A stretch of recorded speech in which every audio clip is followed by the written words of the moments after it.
நீங்கள் பார்க்கும் இந்த காட்சிகள் தான் சமீப காலமாக பலரின் தூக்கத்தை கெடுத்துக் கொண்டிருக்கின்றன. வெறும் காணொலியாக செய்தியாக நாம் கடந்து செல்லும் இந்த சம்பவங்கள் பலருக்கு விளக்கவே முடியாத பேரிழப்புகளை இந்த நிகழ்வுகள் ஏற்படுத்திக் கொண்டிருக்கின்றன. குறிப்பாக ராபிஸால் தன் கணவரை இழந்த விசாலாட்சி, சாலையின் குறுக்கே வந்த நாயால் அடிபட்டு அறுவை சிகிச்சை மேற்கொண்டிருக்கும் தியாகராஜன் தங்களுக்கு நேர்ந்த பாதிப்புகளை DW தமிழிடம் பகிர்ந்து கொண்டனர். பொள்ளாச்சி போயிட்டு வரேன்னு போனாங்க வண்டியில்.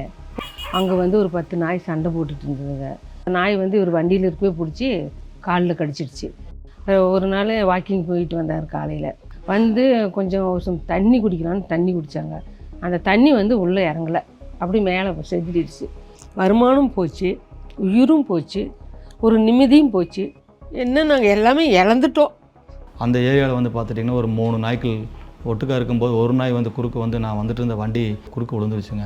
ஆப்ரேட் பண்ணும்போது எக்ஸ்ரேல எடுத்து பார்க்கும்போது நமக்கு அந்த காலர் போன் உடஞ்சிருக்குது தெரிய வந்துச்சுங்க.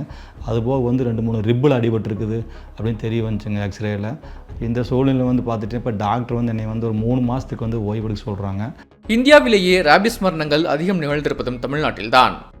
நாய் கடித்த பிறகு எடுக்கும் நடவடிக்கைகளுக்கு பதிலாக நாய் கடிக்காமல் இருக்க அரசு சில முன்னெச்சரிக்கை நடவடிக்கைகள் எடுக்க வேண்டும் என அறிவுறுத்துகின்றனர் விலங்கு நல ஆர்வலர்கள். நம்ம அனிமல் பர்த் கண்ட்ரோல் சர்ஜரி பண்ணும்போது டாகுக்கு அந்த ஹார்மோனல் இம்பேலன்ஸ் ஃபுல்லாக குறைஞ்சிரும்.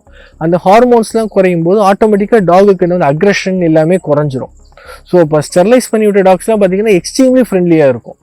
ஸோ அதனால் இதுக்கு ஸ்டெர்லைசேஷன் அண்ட் வேக்சினேஷன் இந்த 2 தான் பெர்மனன்ட் சொல்யூஷன்.